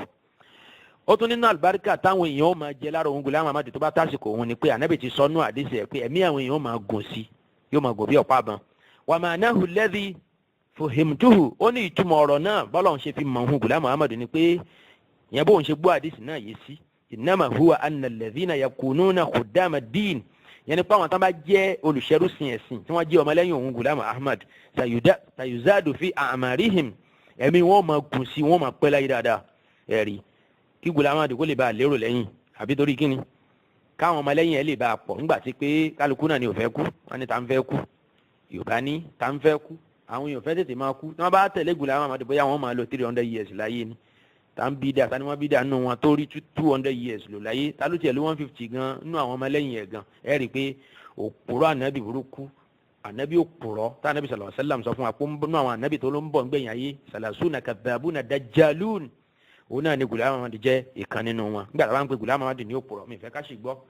tá a bá ń pe ní ànábì òpùrọ̀ mi ìfẹ́ ká sì gbọ́ òpùrọ̀ ò sínú àwọn ànábì Ọlọ́run tòótọ́ ṣùgbọ́n àwọn òpùrọ̀ ànábì ń bẹ gẹ́gẹ́ bá ànábì ṣe sọ fún wa yìí pé àlìkìyámọ̀ ò ní dé o àyàfi kí àwọn òpùrọ̀ ànábì ò dé kí wọ́n pọ̀ ló ń kà wọ́n fẹ́ tó bíi 30 àwọn tí ó lórúkọ tí wọ́n lókìkí kálékáko nínú wọn oníkálukú wọn náà ni ó máa pèrè ní ànábì Ọlọ́run kò fẹ́ ẹrú wa lójú wípé Ghulam Ahmad ní láti jẹ́ kan nínú àwọn ànábì òpùrọ̀ náà Ọlọ́run kó ṣọ́ wa kúrò níbi aburú ẹ̀ wọ́n láwọn ọmọlẹ́yìn òun àwọn tí wọ́n bá ṣe kídímà sin ẹ̀sìn látara òun Ghulam Ahmad ẹ̀mí wọn máa gùn sí i àbẹ́rì nǹkan báyìí ẹni bá ń wókun ẹ̀mí gúngùn kó yá di ọmọ lẹ́yìn Ghulam Ahmad. Amma alladhi la yakunu min khuddami din àwọn tí wọ́n sin ẹ̀sìn, àwọn tí wọ́n ṣẹ́rú sin ẹ̀sìn, tí wọ́n support òun Ghulam Ahmad torí pé gbogbo ohun tí wọ́n ń pè ní àwọn tá a bá ka díẹ̀ nínú tírà Ghulam Ahmad ẹ̀yàn mayami àti mọ bí tí sọ̀rọ̀ nígbà tí bá ń tú sísin ẹ̀sìn ní ṣíṣẹ́rú sin Ghulam Ahmad ìtumọ̀ ẹ̀ náà nìyẹn. Ẹni bá ti mọ bí Ghulam Ahmad ṣe ronú yóò ti mọ̀ pé kò sí tó gbà lérò nú ọ̀rọ̀ yẹn kọjá wípé àwọn tó bá ṣerú sin òun ó lẹ́mìí wọ́n máa gùn sí. Gẹ́gẹ́ bí Shehu Tijani náà ṣe ń sọ wípé àwọn tó bá ṣe kídímà sin òun wọ́n wọ àlùjánnà láì ní ṣẹ̀san. Pàápàá jùlọ ẹni tó bá fún òun lóúnjẹ tó fún òun ládìyà oúnjẹ abẹ́rẹ́ nǹkan ṣe pé elébi ń bẹnu àwọn wòlíì. Ahmadu Tijani ló sọ bẹ́ẹ̀ wọnú tírà tán pé ní Jawahirul Ma'ani ìyẹn tírà tí Ali Harazim àgbà nínú àwọn ọmọ kéwú rẹ̀ tó kọ ẹ wo bẹ́ẹ̀ ó ní Ọlọ́run ti ṣe àdéhùn Ànábì ti ṣe àdéhùn fún un pé àwọn tó bá ṣe kídímà sí òun Ahmadu Tijani wọ́n wọ àlùjánnà bila hisabin wala iqab gbà tó wá sọ lọ sọ́bọ̀ ó ní ẹni tá àlùjánnà ẹ̀ tún ti dájú jù ó náà lẹ́ni tó ṣe kídímà sí òun Ahmadu Tijani pẹ̀lú pé fún òun lóúnjẹ àbẹ́rẹ́ nǹkan Ọlọ́run má ṣe wá lélẹ́ bí fa pa mi fa ṣàmì bí ara lọ́rin ni àmì fa. Amma alladhi la yakunu min khuddami din amẹ́ni tí ò bá ṣe kídímà sí ẹ̀sìn fahuwa kasawril ajuz ó ní ó dà gẹ́gẹ́ bí ẹ̀fọ̀n tó ti darúgbó ni yazbahuhu sahibuhu mata sha èyí tó ṣe pé ẹni tó ní yóò dùnbù ẹ̀ nígbà tó bá wù ìgbà tó bá wù ẹni tó ní tó bá wù olówó ẹ̀ òun náà ni ó yọ ọ̀bẹ sí lọ́rùn ni ó sọ ọ̀bẹ sí lọ́rùn tí ó sì pa ọ̀rọ̀ tá a wí òun bẹ́ẹ̀ nù tíra Tazkirah page 445. Ìbéèrè lọ́dọ̀jọ́ Ahmadiyya òun náà ni wípé àdìsí tá a kà tán yìí nísìnyí àbí ọ̀rọ̀ tí ànábì yín yẹn Ghulam Ahmad tó fi ti sọ́dọ̀ ànábì sallallahu alaihi wasallam wípé ànábì ló sọ yìí níbo láti rí àdìsí náà ẹ dákun ẹ sáwò gbogbo àwọn àdìsí tá à ń bèèrè lọ́wọ́ yín pé ẹ mú wáyé ẹ bá kójọ sínú tíra kan o kẹ́ ẹ pè ní ahadis yukadhibuha al-a'da àwọn àdìsí tí àwọn ọ̀tá Ahmadiyya ń pè ní irọ́ pé kò exist pé kò tiẹ̀ sí ẹ bá kó àwọn àdìsí náà jáde kẹ́ ẹ wá fi pa wá lẹ́nu mọ́ wípé òpùrọ́ làwọn ọ̀tá ìjọ Ahmadiyya irọ́ ni wọ́n ń pa àwọn àdìsí ànábì tó wà wọ́n sì pé kò sí ẹ bá kó àwọn àdìsí yẹn jáde ṣebẹ́ ní mímọ̀ ṣebẹ́ ẹbẹ́ láwọn programmers oríṣiríṣi nínú yín ẹbẹ́ láwọn ọ̀jọ̀gbọ́n ẹ láwọn ńlá káyì ẹ láwọn afọfáàz ẹ láwọn tí wọ́n máa dé ẹ sáwò tó bá jásí pé ànábì yín Ghulam Ahmad tó bá yẹ pé kò bá parọ́ mọ́ ànábì sallallahu alaihi wasallam ẹ jẹ́ ká wo àwọn àdìsí náà bí tó bá wà challenge wa nìyẹn sí yín ó di mélòó náà àwọn àdìsí ní mo ní ẹ wá èmi gan náà ò tiẹ̀ máa yẹ òǹkà ẹ̀ mọ́ torí pé irọ́ ti pọ̀ jù nínú ìjọ Ahmadiyya mo ti ń jẹ́ kó yé yín ti pẹ́ wípé no lies no fabrications no contradictions no Ahmadiyya tí o bá ti sí irọ́ èèyàn miami tí o sì ń tán pè ní kọ́rọ̀ takora wọn yẹn contradictions ká wò sun ká sọ̀ kan ká kàn hun ọ̀rọ̀ níbi tí o ti sí ọ̀rọ̀ ká ti tí o sí ní Kùránì bọ́nu Kùránì ká pe ní tí kì í ṣe àdìsí ládìsí ọ̀rọ̀ tí o ti exist ká kàn fabricate ẹ̀ kálẹ̀ nìkan sọ báyìí nígbà báyìí tí o bá ti sí gbogbo wọ̀nyí kò sí ní tán pè l'Ahmadiyya o tí o bá ti sí ìtukùtù àyà Kùránì ìtukùtù ọ̀rọ̀ anabi sallallahu alayhi wa sallam kò sí tán pè l'Ahmadiyya wàláhi al-azim òpó foundation tó gbé ìjọ Ahmadiyya dúró òun náà ní irọ́ àti gbogbo ohun tí mo sọ wọ̀nyí tábà ti yọ kúrò ńbẹ̀ kò sí tán pè l'Ahmadiyya bẹ́ẹ̀ ni wọ́n defend ọ̀rọ̀ tí mo sọ yìí òun náà lẹ́tẹ̀ tí ń gbọ́ yẹn mo kọjá pé ẹnìkan ṣe pè mí pé ó yá wá wọ́ ẹ̀rí wá fún tó ń sọ yẹn èwe tí mo ti ń sọ látijọ́ yìí nǹkan mélòó lẹ tí gbọ́ torí náà nǹkan ẹ jẹ́ ká tẹ̀síwájú ká máa béèrè àníyàn lọ. àbẹ́ rí i pé irọ́ tí Ghulam Ahmad pa yìí ẹ rí i pé ó panilẹ́rìn púpọ̀ wípé ìjẹ́ ọmọlẹ́yìn Ghulam Ahmad ogun ẹ̀mí gúngùn ni o ẹni bá ṣe ẹrú sin ẹ̀sìn látara òun onítọ̀hún ẹ̀mí rẹ̀ ó máa gùn lọ gbáà bí ọ̀pá àbán bóyá wọ́n máa lò 500 years láyé àbáwọn náà ó sì pẹ́ láyé bíi ti Noah wọ́n lò 950 years àmọ́ báwo ló ṣe rí bẹ́ẹ̀ ṣùgbọ́n Ghulam Ahmad jẹ́ kó yé wa pé alálùbáríkà púpọ̀ lòun ẹni bá ti tẹ̀lé òun ẹ̀mí wọn máa gùn púpọ̀ bóyá àwọn tó ṣì wà ń bẹ̀ lẹ́nu ìnáwó rò pé àwọn náà kì í kánjú kú bẹ́ẹ̀ sì ní àrípọ̀ pọ̀lọ̀ ẹlòmíì ń kú nù wọn at 60 ẹlòmíì ń kú at age of 50 ẹlòmíì ń kú 55 40 ẹlòmíì ò tiẹ̀ tó bẹ́ẹ̀ ó túmọ̀ sí pé àlòpùrọ̀ ni ànábì yín tẹ̀lé yẹn ìjọ Ahmadiyya ẹ̀rọ oníkúwàdà kí ló ń jẹ́ pé ẹ̀mí àwọn èèyàn máa gùn sí lásìkò tòun ẹ̀mí ta lógún gan ẹ sáwò ó ẹ̀mí ta lógún ẹ wo àwọn ọmọ ẹ̀ bó lẹ́mí wọ́n ti gùn tó ta ló lọ 100 years ní gbogbo ọmọ tó bí ẹ wo khalifa ẹ̀ alákọ̀ọ́kọ́ tó bá rìn tó bá jẹ tó bá mú tí wọ́n jọ pan tó pọ̀pọ̀ yẹn Hakim Nuruddin bó lẹ́mí ẹ̀ ṣe gùn tó ẹ wò gbèsè ayé ọdún mélòó ni wọ́n lò láyé khalifa ẹlẹ́ẹ̀kejì Bashiruddin Mahmud Ahmad tí sọmọ Ghulam Ahmad ọdún mélòó ló lò láyé ṣe gbogbo àwọn yìí náà ní sàbí ẹ̀ ṣe báwọn tó sin ẹ̀sìn látara ẹ̀ náà ni khalifa ẹlẹ́ẹ̀kẹta Nasiru Ahmad ọdún mélòó ló lò láyé Tahiru Ahmad khalifa ẹlẹ́ẹ̀kẹrin ọdún mélòó ló lò láyé Masrur Ahmad tó wà ńbẹ̀ yìí náà ọdún mélòó la mà tí ó lò láyé ẹ ṣáà wò dálẹ̀mí ẹ̀ wágùn báwo lẹ́mí wọ́n ṣe wágùn jẹ̀mí àwọn èèyàn yòókù lọ torí náà nǹkan á rí wípé òótọ́ tó jìnnà sí àbí irọ́ tó jìnnà sí òótọ́ gidi gan òun náà ni ọ̀rọ̀ burúkú tó tẹnu òpùrọ̀ ilẹ̀ India tó pe rẹ̀ ní Anabi Ghulam Ahmad yìí jáde. Nínú ìbéèrè tó yẹ ká tó béèrè lọ́wọ́ ọjọ́ Ahmadiyya òun náà ni wípé àdìsí ta ní tí Anabi yìí sọ pé ń bẹ yìí ẹ sá wo àdìsí náà ìbéèrè àkọ́kọ́ nìyẹn. Ẹlẹ́ẹ̀kejì òun náà ni wípé ọ̀nà wo níjọ Ahmadiyya fi gbàgùn lẹ́mìí ju àwọn mùsùlùmí lọ. Ìbéèrè kẹta tabari Ahmadiyya tó kú kékeré àbí tó kú nígbà ọ̀dọ́ ṣé n tẹ́ ń sọ gẹ́gẹ́ bí Ghulam Ahmad ṣe sọ wípé ẹni náà yóò dàbí kasauril ajuz la khayra fi ìyẹn ni pé ó dà gẹ́gẹ́ bí màálù èyí tó ti darúgbó tẹ́ni tó nílé fọ̀bẹ́ sí lọ́rùn nígbàkigbà ìyẹn ni pé torí pé kò lóore lára mọ́ àfi kí wọ́n pa á kí wọ́n sì fi ẹran ẹ̀ lánàá kí wọ́n fi jẹ ẹ̀ka kí wọ́n fi jiyàn ó dà ṣé tí Ahmadiyya bá kú tí ẹni tó jẹ́ Ahmadi tó bá kú ní kékeré ṣó túmọ̀ sí wípé kò láǹfààní kankan lára nìyẹn gẹ́gẹ́ bí ohun tá a rí gbọ́yé nú ọ̀rọ̀ Ànábì yìí ti ṣe Ghulam Ahmad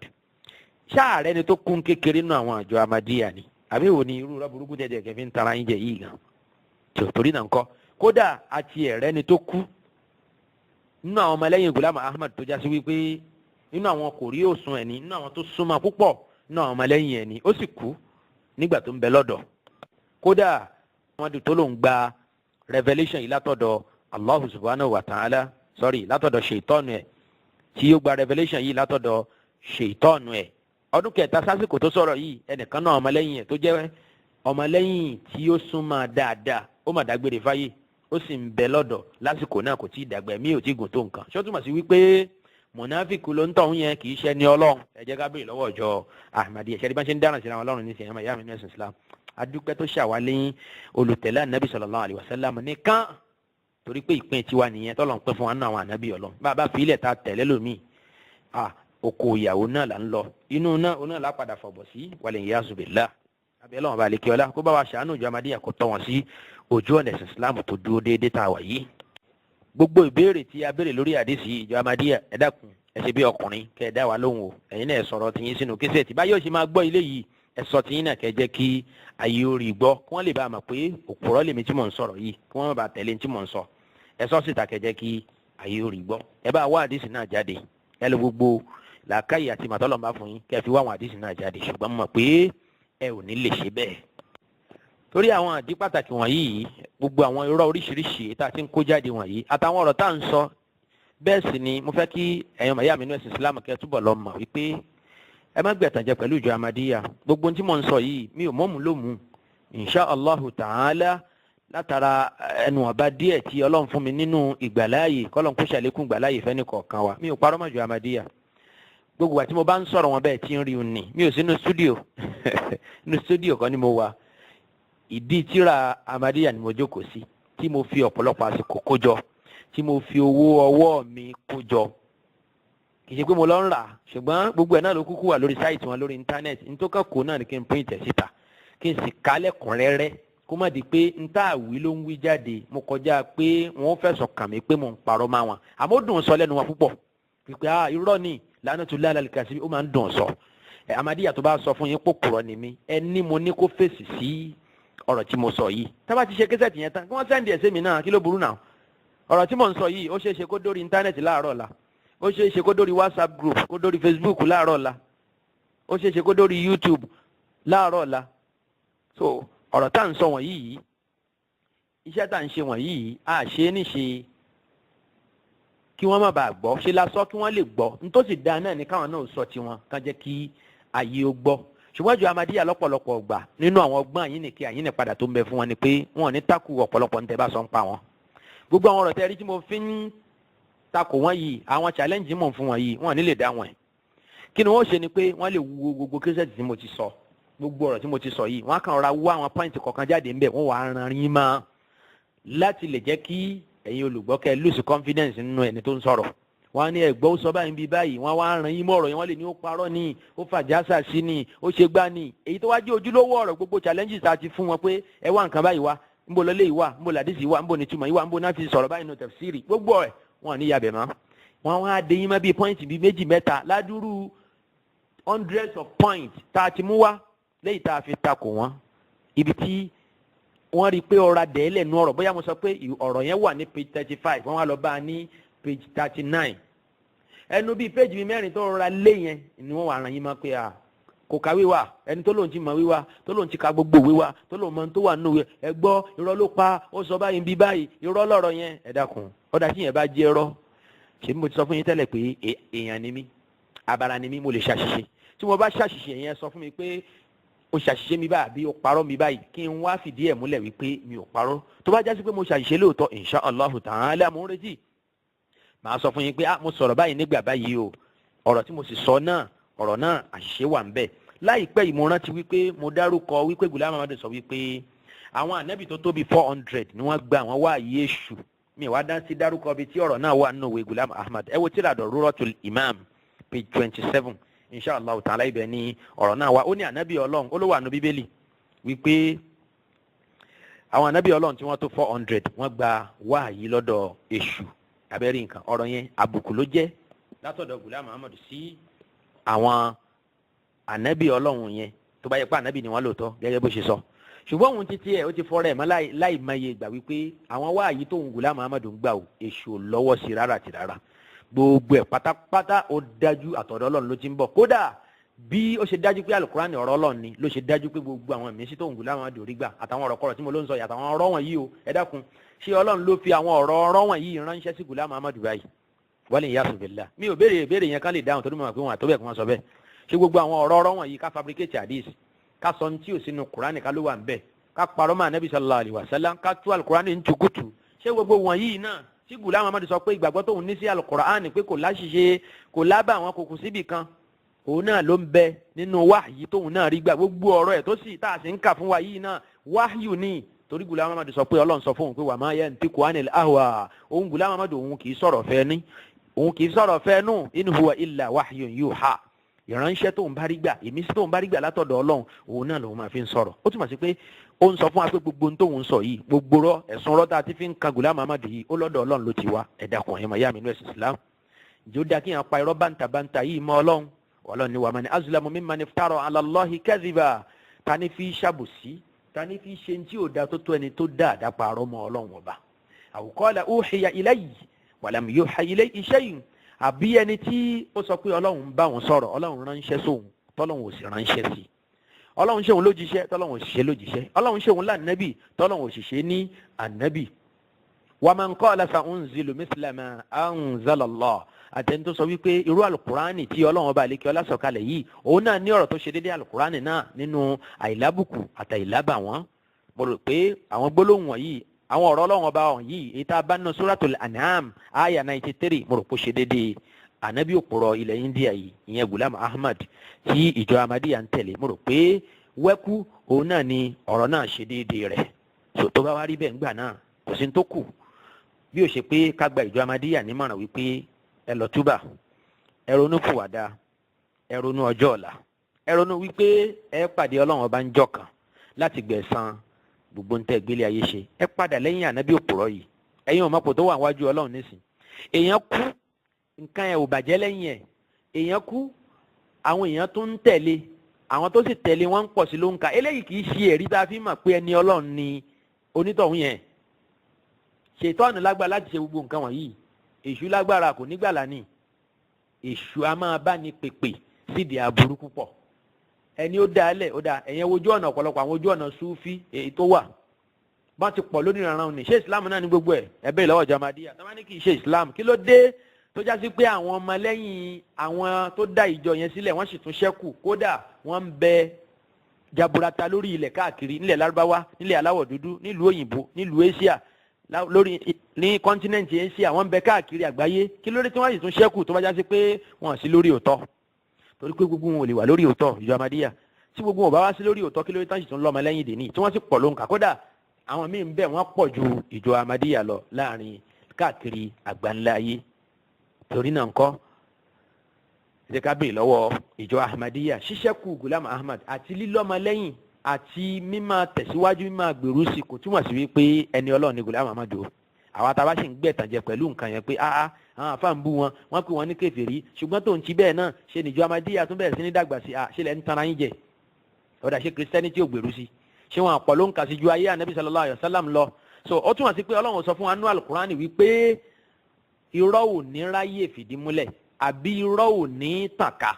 ọlọ́run sọ fún wa bẹ́ẹ̀, àbí òpùrọ́ ò ní lọ́mọlẹ́yìn, ọlọ́run sọ fún wa bẹ́ẹ̀. Kò sí ní tó sọ bẹ́ẹ̀ fún wa nínú ọ̀rọ̀ ọlọ́run, kò sí ní tó jẹ́ kí irú ẹ̀ yé wa nínú ọ̀rọ̀ ànábì sallallahu alaihi wasallam. Kódà mímá pọ̀ sí wọn ní yóò lè jẹ́ sábàbí sísọnù fọ́pọ̀lọpọ̀ èèyàn torí pé wọ́n padà gbẹ̀tàn jẹ́. Torí náà ńkọ́ ẹ má jẹ́ kí agbẹ̀tàn jẹ́ pẹ̀lú wípé ẹ̀yin ìjọ Ahmadiyya mọ́ṣáláṣí tá ń kọ́ ó pọ̀ sí, skul tá ń kọ́ ó pọ̀ sí, hospital tá ń kọ́ ó pọ̀ sí. Tí wọ́n bá sí lórí òótọ́ ni kí ló dé tán ti ṣe centenary nísìn, wọ́n ti ṣe anniversary 100 years tí Ghulam Ahmad ti kúrò láyé, tòun ti bẹ́ẹ̀ náà wọ́n tún pọ̀ sí ni. Ṣé wàá túmọ̀ sí pé wọ́n sí lórí òdodo ni? Mo ti sọ fún yín pé ìbéèrè tá a béèrè ni pé gbogbo àwọn ìlànà burúkú tó pọ̀ lórí ilẹ̀ káàkiri yẹn ṣé gbogbo wọn náà ló wà lójú ọ̀nà? Tí ò bá já sí pé gbogbo wọn náà wà lójú ọ̀nà, kí ló dé tí wọ́n sì tún ní ọmọlẹ́yìn títí dè níyì? Kódà tọ́pọ̀lọpọ̀ nínú wọn pọ̀ ju ìjọ Ahmadiyya lọ. Ṣé a sáyẹ̀nsì àáfòǹtẹ̀tẹ̀ wípé gbogbo wọn yẹn ló wà lójú ọ̀nà, gbogbo wọn lólóòótọ́ níwájú Ọlọ́run? Tí ò bá rí bẹ́ẹ̀, àjásí wípé ìjọ Ahmadiyya náà gbígbèrú lẹ́yọ kọ̀ọ̀kan mímá pọ̀ sí díẹ̀díẹ̀ kò túmọ̀ sí pé wọ́n wà lójú ọ̀nà. Ohun tó ṣẹlẹ̀ òun náà ni wípé èyí tẹ̀mí ń kà jáde tí mo ṣe àìsùn torí ẹ̀ yìí, tí mo náwó nára náàsì kò torí ẹ̀ yìí, ọ̀pọ̀lọpọ̀ ò rí iṣẹ́ ni, ọ̀pọ̀lọpọ̀ ò gbọ́ ń pa ẹ̀ ní, ọ̀pọ̀lọpọ̀ ò rí àsìkò fi sílẹ̀ láti kẹ́kọ̀ọ́ ẹ̀. Òun náà ló fà á tó fi já sí wípé wọ́n sì ń tẹ̀síwájú láti wà lójú ọ̀nà yẹn. Àwọn tí wọ́n sì ń introduce sínú ẹ̀ táwọn náà ṣe ń join ìjọ Ahmadiyya nínú ìran òyìnbó àbí láfíríkà wa ń bì yìí, oríṣiríṣi sábàbí ló ń jẹ́ kán darapọ̀ mọ́ wọn. Ẹlòmíì torí ilé tí ó gbé, ẹlòmíì torí pọ́n bá wáṣẹ́, ẹlòmíì torí pọ́n fún lóúnjẹ, ẹlòmíì wà nú àwọn opó torí kó já sí pé àwọn ni wọ́n ń fún ní kọ́ mélòó lóṣooṣù. So tíjọ Ahmadiyya ń ṣe wọ̀nyí ní tí òǹkà wọn fi ń pọ̀ sí. Ẹ sì mọ̀ wípé Yorùbá ní bóúnjẹ bá kù nù ìṣẹ́bùṣe. Ẹlòmíín wá ní tí oúnjẹ káàkiri ló fi lùgbàdì àwọn àkídà burúkú wọ̀nyí. Bá a bá túlẹ̀ fún wípé ṣé o mọ nǹkan báyìí nípa Ahmadiyya ni, ṣé o mọ nǹkan báyìí nípa Ahmadiyya ni, ṣé o mọ nǹkan báyìí nípa Ghulam Ahmad ni, irú ẹni bẹ́ẹ̀ yóò káwọ́ lórí ni pé ṣé ibi tó ń wà látijọ́ ilé léyìí. So torí náà ńkọ́ ẹ má jẹ́ káwọn aráalé yín gbẹ̀tàn, ẹ̀yàn màyá mi, ẹ má jẹ́ kí wọ́n gbẹ̀tàn. Ẹ jẹ́ ká kí àwọn ọmọkéwu wa ń lọ, àwọn kéékèèké wa, àwọn ọmọ wa tá à ń rán lọ ilé ẹ̀kọ́, àwọn èèyàn ládùúgbò wa, ẹ̀yin ìmáàmù mọ́ṣáláṣí, ẹ̀yin missioners, ẹ̀yin chief imam, ẹ̀yin àfáà tafsiri, ẹ̀yin náìbí, ẹ̀yin ìmáàmù mọ́ṣáláṣí àdúgbò káàkiri. Ẹ jẹ́ ká kí àwọn èèyàn wa ń lọ wípé flourish ìjọ Ahmadiyya tó bá jásí pé wọ́n ń gbèrú lóòótọ́, tó bá jásí pé wọ́n ń gbèrú sí i lóòótọ́, kò tọ́ka sí wípé olóòótọ́ ni Ghulam Ahmad o, torí pé àwọn òpùrọ́ pọ̀ káàkiri àgbáńlá ayé látànáwá títí dè ní tí wọ́n sì ní ọmọlẹ́yìn. Torí náà ńkọ́ ẹ má jẹ́ ká sọnù láti ibi ìrújú yìí. Ẹ jẹ́ ká gbọ́rọ̀ sí àwọn tí wọ́n jẹ́ onímímọ̀ tí wọ́n mọ àṣírí àkọọ́lẹ̀ Ghulam Ahmad dáadáa àti ìjọ Ahmadiyya lápapọ̀. Ẹ jẹ́ ká tẹ̀lé ní tí wọ́n ń bá wa sọ. Mo bí Ọlọ́run ọba àlékè ọlá kó ṣọ́lá àkáyè mi kúrò níbi ìsọkúsọ ìròkúrò, kó sì ṣọ́ etí ẹ̀yàn ọmọ ìyá mi náà kúrò níbi ìgbọ́kúgbọ́, kó jẹ́ kí oníkálukú wa kí á jèrè eléyìí tá à ń ṣe yìí láyé àti ní ọ̀hún àlùkìyámà, kó sì jẹ́ kí àwọn ìgbìyànjú tí mo ń ṣe yìí kó ṣe àǹfààní fún ìjọ Ahmadiyya ní tilé toko ilẹ̀ Yorùbá tí a wà tí a ti jọ ń sọ èdè tí à ń sọ yìí. Subhanaka Allahumma wa bihamdik, ashhadu an la ilaha illa anta astaghfiruka wa atubu ilayk. Wassalamu alaykum wa rahmatullahi wa barakatuh.